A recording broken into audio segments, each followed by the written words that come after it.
I was at my grandson's first birthday party. Okay, he's now going on 4, so I was smoking, and I remember leaving my grandson's birthday party, walking up the street to have a cigarette. So when I became a doctor, I was about to go into the operating room, and I was in the doctor's lounge, and I would have a cigarette before I went into the operating room. I couldn't go to bed without knowing that I had enough cigarettes to get through the night. Yeah. So at maybe 10:30 at night, I would get out of bed, put my clothes on, drive to the gas station, and buy a pack of cigarettes. So when you use the word free, yes, I'm free of that. Now the difference is I can walk up this hill with a horrendous grade, carrying 2 big plastic bins. You have them in the UK, but I've got a long uphill climb to get those back to my house. And yeah, I puff a little bit. I'm 76 years old, but man, I'm carrying those things up the hill. I met a new Gary. So if you're at any age, how exciting is to meet a new person that you yourself can create? Isn't that amazing? That you yourself can create. So whoever I'm talking to, you have the chance to be a different Debbie or a John, or you have the chance. And I don't care how old you are. I was 73 years old, 74 years old. I met a new Gary. I learned how to think differently. I learned how to behave differently. Hi, everyone. This is Naskia Davos, and welcome to this episode of Ask an X. Every Ask an X episode features an inspiring CBQ Program member who broke up with destructive habits and found freedom. The X I have with me today joined our CBQ Nicotine Freedom Program, quit smoking after 61 years, and he's here to tell you how he did it. Please welcome Gary Brussel. Gary, welcome and congratulations on quitting smoking. Thank you for the invitation. It's my honor. Thank you. My pleasure. I'm really excited to talk to you because you're on your 3rd year of being smoke-free. And how amazing is that? It's life-changing.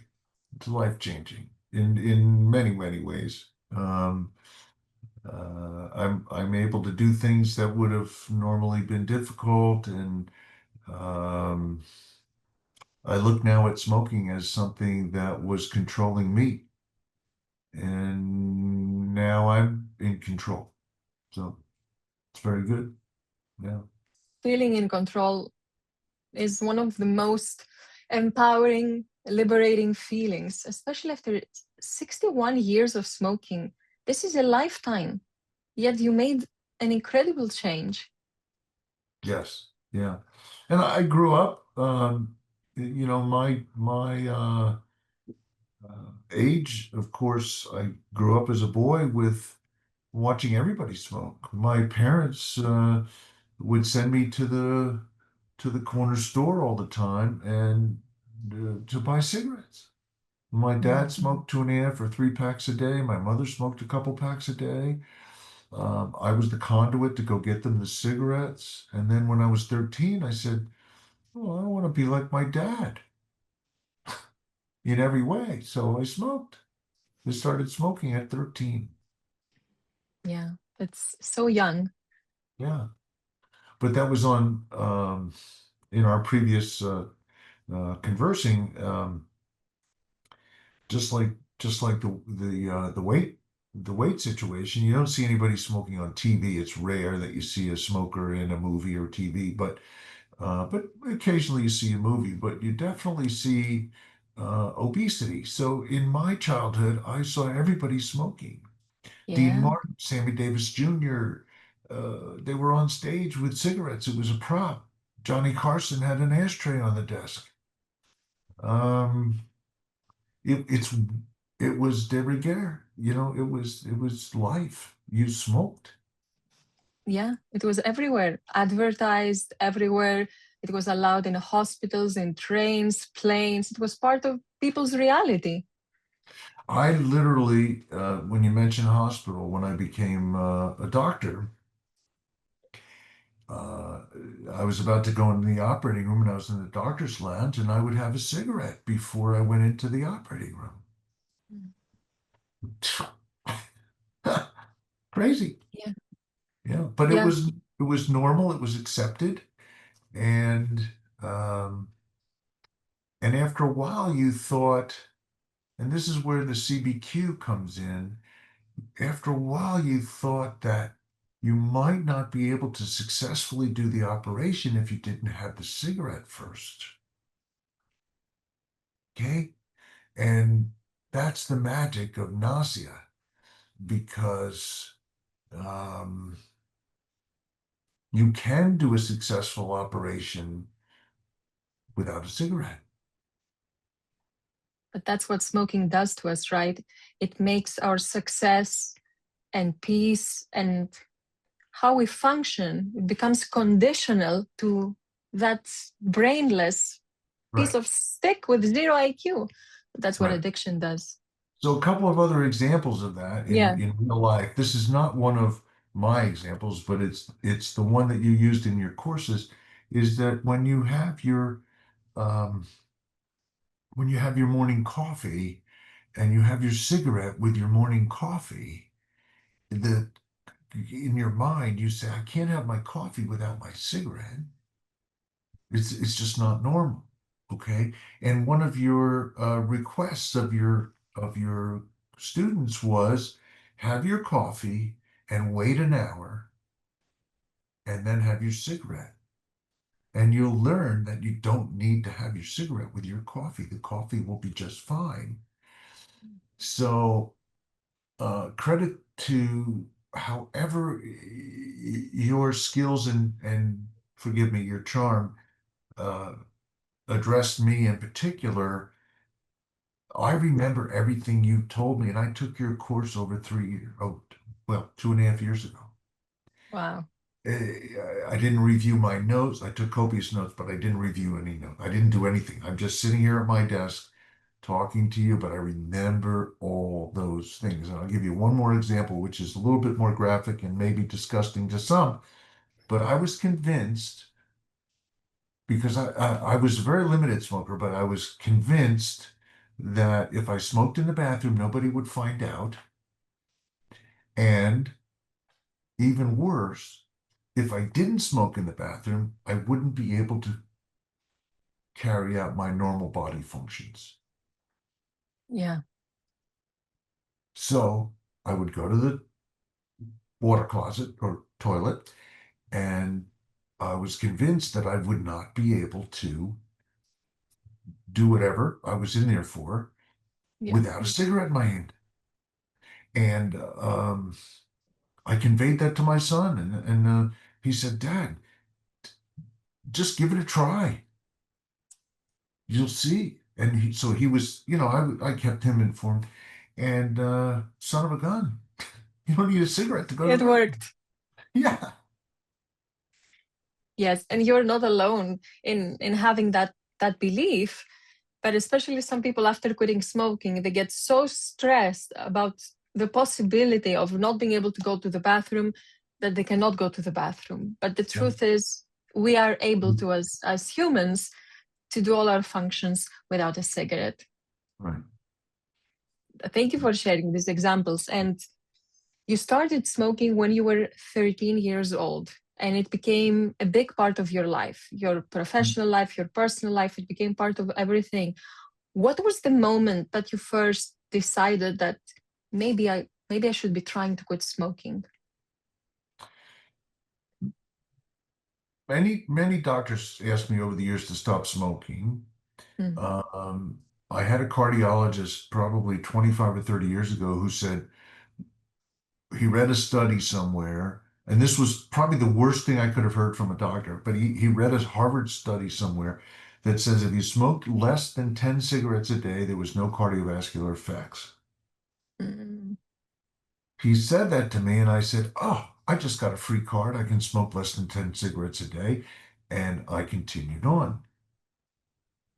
Um, and the way you and I got in touch, or I got in touch with your course, was ironically, I had a doctor's appointment, and I said, well, I'm going to ask the doctor for smoking. I got to do something. I'm 70, whatever I was, 73 years old. I've got to do Yeah. something. So I went to the doctor and I asked the doctor who's been asking me to stop smoking. I said, doctor, can you prescribe for me the programs that you use to help your patients stop smoking? And he quite frankly said, I don't get into that. So I said, nah, that's impossible. So, and this is the medical profession. So I would think that same answer would come if you went to the doctor with obesity and he would say, how am I going to lose the weight? I don't know. So he said, I don't know how you're going to stop smoking. So I went home. I got on the phone. I heard of a website called Smoke Free Florida. I was living in Florida at the time. Now I live in North Mhm. Carolina. And something about you popped up on that site. You're offering. Okay. I can't vividly remember that when I was exploring the website. So I clicked on your link and I said, wow, cognitive behavioral. Well, I'm in the medical profession too. So I said, cognitive behavioral therapy may be a great application to stop smoking. So I took your webinar. At the time, it was free. I don't know what it is now, but anyway, I took your webinar and it made so much sense to me that I just signed up, and then the rest is history. So, but I actually stopped smoking a couple days before Day uh, 10. I got on to you, and I made a video of it. Oh, okay. So my dad always wanted to stop smoking, and eventually he did, but of course, way too late. And he said, "Well, I still have a couple of packs of cigarettes in my drawer, and when I finish those, I'll stop." Well, he never, doesn't work that way. So I had two packs of cigarettes in my drawer, and I took them out. I opened them up, I spread them out all the kitchen counter, and I took one out and set it aside. So I had 39 cigarettes on my kitchen counter, and I spread them all out, took a picture, and then I broke them all up, and I then took a glass of water and I poured it all over the 39 cigarettes. I took a video of it, and just for my own records. Mm. And I took a video of it and I smoked 40th cigarette, and that was my last cigarette. And then I took your course. Wow. And it's stuck Yeah, because we're over 2 years later, third yeah. year now, and you're still free. Huge Free, congratulations. free at last. Like so many people, I would get up and, maybe I would get, I couldn't go to bed without knowing that I had enough cigarettes to get through the night. Yeah. So at maybe 10:30 at night, I would get out of bed, put my clothes on, drive to the gas station, and buy a pack of cigarettes. So when you use the word free, yes, I'm free of that. Mm. Yeah. And after your doctors asking you to quit smoking, then not recommending anything, then finding this. So finding this program was the first time you made a serious quit attempt, or you've tried in the past as well? Nausea, I literally, when I was a resident in New York, I vividly remember I was working so hard. You know how medical residents work. And I was working so hard, I got to the point of exhaustion and I developed pneumonia. I smoked all the way through the pneumonia.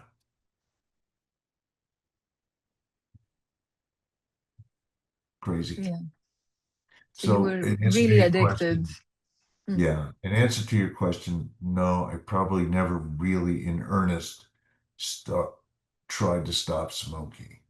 mm. I was a varsity swimmer in boarding school, and I learned how to smoke cigarettes in the shower so nobody could tell I was smoking. Wow. So when folks in your courses think that they're addicted, how many people find a way to smoke a cigarette in the shower? I look back and say, that was really sad. Mm, The yeah, level of addiction. yeah, yeah, absolutely. And since the program and you've had that experience, because you had an amazing journey from being too addicted and quite resourceful in smoking those cigarettes to then breaking free after 61 years. What do you think was the biggest aha moment that you had in the program that helped you really lock in to that commitment that I'm not going to smoke again? Uh,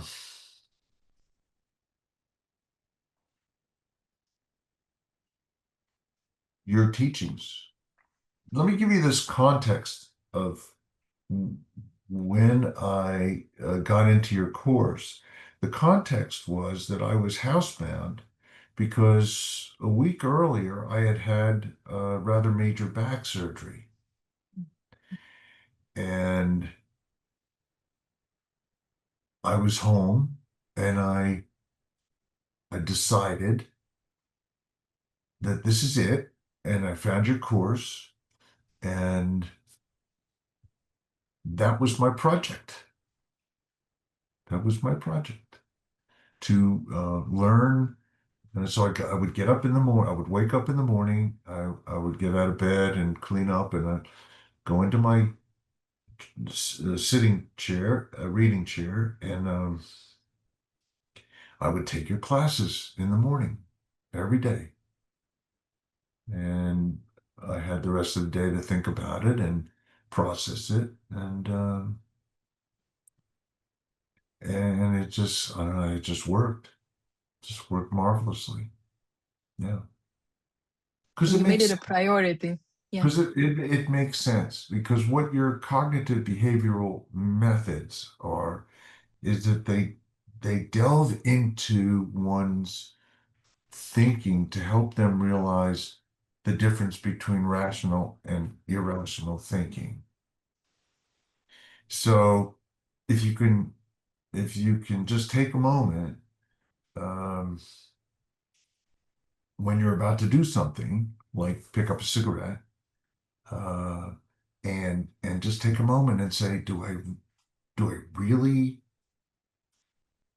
do I need it? Do I want it? Is it good for me? Is it going to change what's about to happen after I finish the cigarette? The answer to many of those things is no.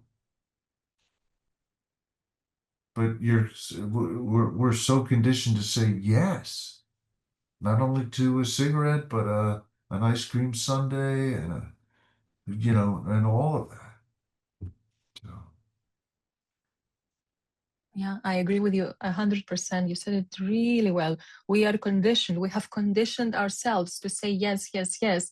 But if we take a step back, if we create that space and take a step back and really ask the question again and again and again, we start hearing that the answer is no. And then we don't want to do it anymore. So that's a big part of it. Yeah. and if I have the first one, I'm going to have the second one. Yes. And that awareness is very powerful because what brings us back to the addiction is the false thinking that I can have just one, but there is no such thing as just one cigarette. One equals 1,000. So when we go with that awareness, it helps us make different decisions and Right. think ahead. Yes. And So in my experience with obesity, if you don't mind me Yeah. sticking in my ideas about that, which I'm so happy you're addressing.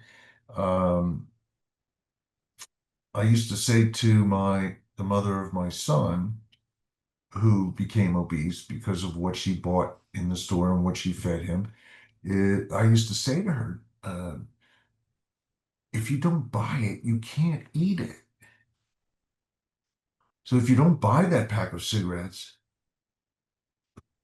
you can't smoke them. So you buy them, you're going to smoke them. If you buy cheesecake, you're going to eat it. Tastes good. It's wonderful. Mm. It's not good for you.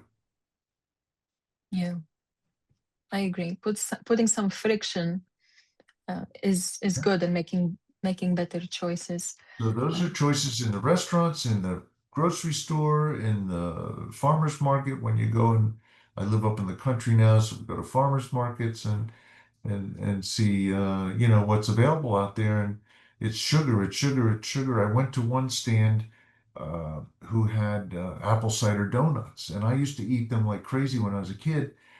But the place I bought them from was a homemade place, and they would make them with sugar on it, and they would make another batch without sugar. My favorite ones were the ones without the sugar. So I asked the lady in the stand the other day, do you have them without sugar? And she said, no, we don't make them. yeah, people's tastes have changed nowadays. Yeah. Mm. Thank you for sharing that. Very, very Yeah, important. yeah. And because food, like you mentioned, food and smoking are similar in a ways in that they hijack our minds and make us do things even though we know better, or even though we think we should know better, yet we fall into those traps. So they're very, very similar, and they create a lot of beliefs, limiting beliefs. So what is one thing you believed about smoking all your life but don't believe anymore now that you're free? That it was a help. So I have to say dot, dot, dot, that it was a help for me to do my operation successfully. It was a help. I would literally, Nasia, this is the most irrational thing. I would literally in the morning before tennis have a cigarette or before I got on my bicycle. I'm a road cyclist. So before I got on my bicycle, I would have a cigarette because I thought it would help me perform better. It's retarded. It's absolutely absurd. Yeah. So, so that's the one thing that I carry with me is that it's just not a helpful thing. It's a hindrance. It's a controlling thing, and it's an irrational thing. Um, and maybe someday they'll find out that cigarettes aren't bad for you. But what's bad for you about any kind of addiction is that it's controlling. And you constantly use the word freedom. So if you can be free from whatever it is you're addicted to, whether it's food or alcohol or which I would love for you to address, and someday, I know you're so busy, but alcohol, drugs, that they're going to make a better life for you. And the contrary is fact. Yeah. I agree. It's all about freedom because it's easy when we are addicted to rationalize. My health is fine. I can afford it. Nobody's going to notice. But the fact of not being free, it's something that's undeniable. And everyone wants to be free, right? It's the most important thing to be free within ourselves. Yeah. Yeah, yeah, yeah, it really is. And so actually the contrary is what's going to happen if you stop some of these things is that is that the freedom will enable you to expand your capabilities and enjoy your capabilities instead of standing there for 4 minutes smoking a cigarette, which arguably isn't good for you. You just wasted 4 minutes. You just spent 50 cents. You on and on and on and on and on. There's nothing good about it. Yeah. There's absolutely nothing good about it. But Yeah. people do it. I did it for the longest time. Uh, didn't help. I think it affected me socially because even in the well, then let me confide in you one other element that made me stop smoking is that I had a date. I'm single, so I had a Mhm. date 3 years ago in early August of 2023, right? Yep. So, and I really liked this girl. I mean, we had our first date, we're chatting, we closed the restaurant, we went to our respective cars, and uh, I said, I have to tell you, because obviously I took a shower, so I didn't have a cigarette on the way to the date, so there's no sign of it. And so we went to our respective cars, and we exchanged a little hug, and I said, "Look, I want to be very candid with you."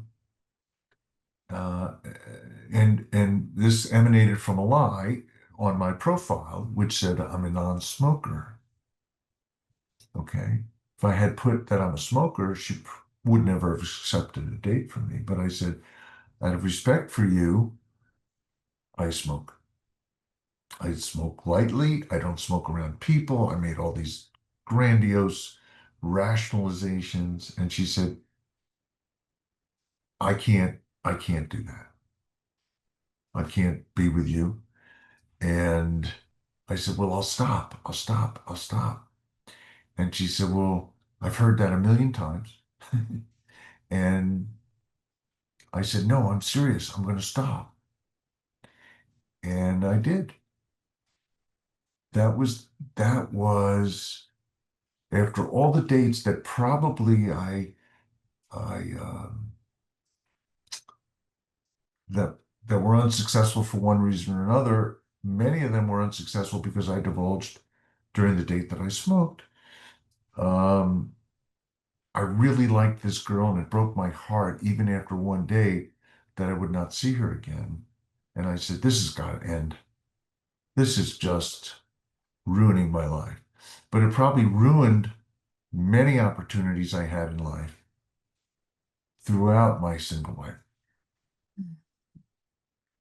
What a powerful moment. And it triggered something inside of you that I don't want to miss out anymore because of cigarettes. I'm so glad I just decided to share that with you because um, people people do things that people do things that hurt them socially, socioeconomically. So, they get tattoos where they're visible and they can't get a job. Well, these days that's not that applicable, but in back in the day, you couldn't get certain jobs if you had a tattoo. No, I'm going to go off on a tangent. I'm sorry about that. But That's um, okay. but there are many things that we do. I related to you about my son who was as an adolescent a very obese kid, and it affected him in school. It affected him in sports, and sports and social and success are all intimately related. Yeah. They're Especially at inexorably a young age. Yeah. at a young, impressionable age. You must set your child up for success. Furthermore, you must eliminate things that may be hindering your own success. Smoking, obesity, addiction to other things. Yeah. Yeah. And, you know, Gary, every time someone, and I hear that all the time, people tell me, I am 60 years old, I am 70 years old, I am 80 years old. What's the point in changing now? And can I even change? I'm in quitting smoking, quitting vaping, even in food. And the answer is we can always change, and it's always worth it because you get to meet a version of yourself that you would have missed out on if you hadn't made those changes. So it's always worth it. What are your thoughts on that? Well, I met a new person. Mm. I met a new Gary. So if you're at any age, how exciting is it to meet a new person that you yourself can create? Isn't that amazing? That you yourself can create. So whoever I'm talking to eventually, if you're ever going to put me on the air, whoever I'm talking to, you have the chance to be a different Debbie. You have a chance to meet a different Debbie or a John, or you have the chance. And I don't care how old you are. I was 73 years old, 74 years old. I met a new Gary. I learned how to think differently. I learned how to behave differently. I'm with people that don't reject me because I smell bad. And I'll give you a little anecdote. I was very good friends with a lady in Florida. And well, we dated, and then we became very, very good friends, and we still are good friends 4 years, 5 years later. And when I was with her after I had stopped smoking, she still smokes a lot. So we went out to dinner and walked back to I picked her up at her house, and we went back to my car, and she said, "Can I have a cigarette?" I said, "Well, you're not going to smoke in my car, but of course, Marley, have a cigarette on the." So she did. And she got in my car, and I was like, yuck. I didn't say that to her, but I said, She's that's gonna what know I now. did. That's what I did, but that's what I did to others. Yeah, yeah. And others react. Mm. So now they know a different Gary. I know a different Gary, and I can get in anybody's car, and I can, um, and I've recommended you to her a million times. But Oh, I'd love to help her, of course, whenever she's she's ready. she's just, but she's just not ready, Yeah. and the freedom to not worry about getting into somebody's car or walk into somebody's house for dinner or uh, having to. Oh, I was at my grandson's first birthday party. Okay, he's now going on 4, so this was I was smoking. And I remember leaving my grandson's birthday party, walking up the street to have a cigarette.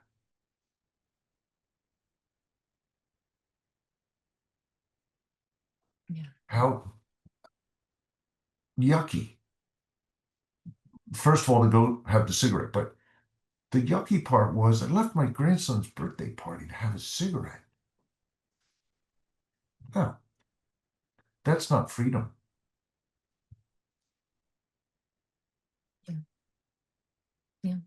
Gary, thank you for sharing this. And because so many people can relate to this story, missing out on moments, especially with grandchildren, to go out and smoke. So thank you for sharing that. Yeah. When I got back to the party, I'm not sure my grandson liked to have me pick him up.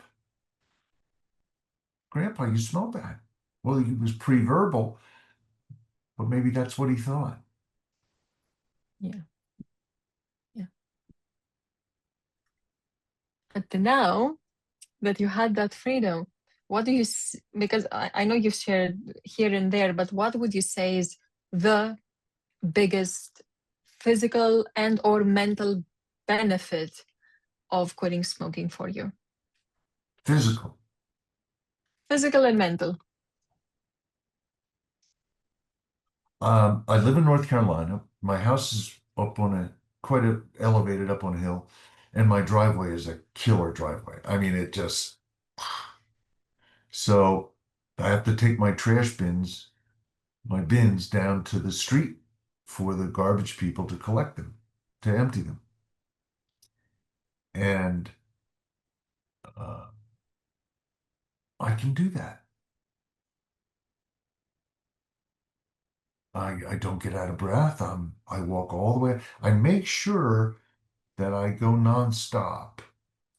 I'm very much into exercise. I've always been into exercise, which is the irony of smoking for my life. But now the difference is I can walk up this hill with a horrendous grade, carrying two big plastic bins. You have them in the UK. They're everywhere, you know. But I've got a long uphill climb to get those back to my house. And yeah, I puff a little bit. I'm 76 years old, but man, I'm carrying those things up the hill. That's And amazing. I go like um the movie Rocky, the classic movie where he runs up the Philadelphia Museum and goes like that. Um, I'm not quite that dramatic, but I get to the top of the hill and I say, you probably wouldn't be able to do this Mm, if you were still hooked on smoking. yeah, that's So what a benefit.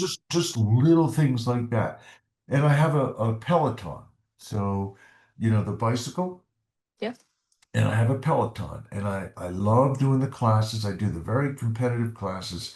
And I'm 76 and I get on there and there's the leaderboard on the right. I don't know if anybody's familiar with the Peloton system, but there's a leaderboard on the right. And I start with maybe 1,000 people or 500 people or 200 people or whatever it is. And I climb that leaderboard and get high fives because you can high five, so I get high fives from people in their 30s that I've passed, 40s, 50s. Wow. It's exciting. It's exciting. I'm the oldest dude on the TV and I'm passing. I usually don't pass less than two-thirds of the field. And Wow. I'm not saying that boastfully. Please believe me, I'm not. Um, I do boast to myself about the garbage cans, but not the Peloton because I've been a cyclist for a long time. So I don't know about these other people, but maybe their technique is not as good or whatever it is. But anyway, I climb that leaderboard like crazy. And That's amazing. Also, at 76, no less. yeah, That's incredible. Even if you have experience as a cyclist, the fact that you have that stamina, even forget the other people, it's a testament to 45-minute classes. I finish in the top 10, 20, 30%. Other people recognize my achievement. Like, wow, it's exciting. So when you were talking about before about like people that say, well, I'm 60, yeah, why should I change now? Or I'm 70, why should I change now? If you have something that you think you might want to change, if not now, when? If not now, when? You have to change. If you're doing something bad for yourself, meet a new person.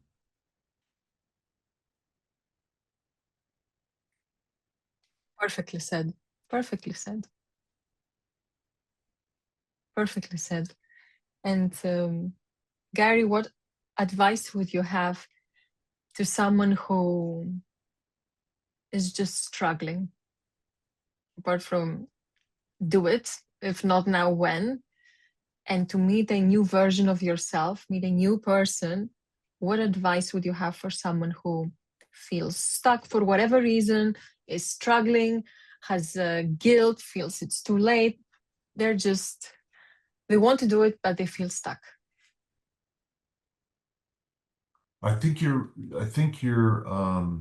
Your Facebook page, which I was much more active on, uh, is helpful because it's a way I would say to somebody who's really struggling, and I did respond to many of those people when I was active on it, share the struggle. Don't keep it inside. Share the struggle. Okay. Share it with the person you want to meet. I mean, the person you have as a concept that you want to meet. Share that struggle because that's called a dialogue. And if you don't have somebody to share it with, at least you're sharing it with yourself. And if you have the benefit of talking to somebody, even better. But make sure if you start talking to somebody else that they're equipped to be helpful to you. So there was a show on TV called The Biggest Loser. You remember that show, or are you aware of that show? I Maybe am it was I an am aware American of it. I phenomenon. haven't watched it. I am Okay, aware of it. Yeah, yes, yeah, the Biggest Loser. So they would, collect these people who, were morbidly obese, yeah. and they did a lot for these people while they were on the show. And many of those people went back to their homes where they became obese, where they were surrounded by obesity, where they uh, were involved in a lifestyle that allowed them to be accepted and promulgated their obesity. They would go back and they would fail. Mm. So when you meet a new person, we're talking about figuratively, when you meet a new person in yourself, okay, you may also lose some people that were in your life. But if they're not good for you, you need to lose them. Or you need to maybe help them. But if you're struggling to help yourself, it's not likely you're going to help them. But they haven't been good for you, whether it's a spouse, a lover, a parent. Uh, you need to share your struggles. Definitely need to share your struggles, but pick the right people. And the best person to start sharing your struggles with is have a concept of the new person you want to meet in yourself. Does that make sense? Is that Absolutely. helpful? Helpful? Do you think? Very, very helpful. I am sure it's going to help a lot of people because this is what it's really about. Every time we make a change that we know we want to make, we are bringing into existence that version of ourselves that lives that life that we want to live. So when we start meeting that person, we have to nurture him or her and not allow that new version of ourselves to be dragged down by our past, our surroundings, our what was familiar before. We have to lift everyone up and not let what has been familiar pulls us back down, whether it's a person, a habit, an environment, whatever it is. So yes, we have to Right. protect that new person. Absolutely. No, it's one of those things I just said, which is that if if you if you're struggling, because you asked me about what's the best thing to say to somebody who's struggling, if you're struggling and then you get back into an environment that created the person that you don't want to be anymore, it's not likely that you're going to have an effect on that environment. It's more important that you have your new person in mind. And that environment may or may not last in your life. You may even have to move. I know that sounds dramatic, but you might even have to move. If you're with people that are bad for you, I know this will be scary for some people hearing that. I get it. I get it. I get it. But um, I'm also a divorced person, which is a struggle unto itself. And I became divorced because I was with somebody that literally was negatively affecting my life. And I was not going to change that person.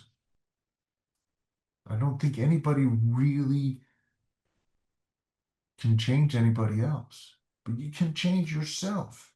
Thank you for sharing that. And I know what you mean, just to prioritize your health and your well-being and not try to rescue people that you cannot rescue, especially at the detriment of your life ultimately. Right.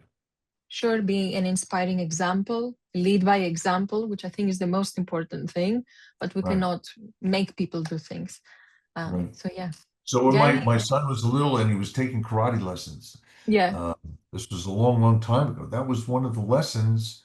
That was one of the lessons. The other lesson I'll share with you in a second, but one of the lessons was lead by example. Okay. So if you're good and you're clean and you're healthy, you're leading by example for your children, your parents, your sister, your brother, your friends, or whatever. And the other one was the purpose of life is to be happy. So if you're in an addiction that is partially or wholly making you unhappy, you're violating the purpose of life. I love that. So true. Yeah, because addiction is not happiness, even though we may rationalize that it is. Addiction is not happiness. Addiction is just loss of control, and addiction is addiction. It's Yeah, anti-freedom. yeah, yeah, yeah, exactly, exactly. Gary, thank you so much for sharing your inspiring journey. I know without a shadow of a doubt that your experience, your advice, and your example will help and inspire many other people who want to find freedom and break up with their destructive habits. So thank you so much for sharing your story. I appreciate the opportunity, and I just want to say that in no way, shape, or form does this, it may sound like a commercial, but you changed my life, and you talked to me many times in my travels in my head. And my advice to many people who can do it is to let you help them because you're um, an inspiring, amazing, um, intelligent woman, and you changed my life. Thank you so much, Gary. It means a lot.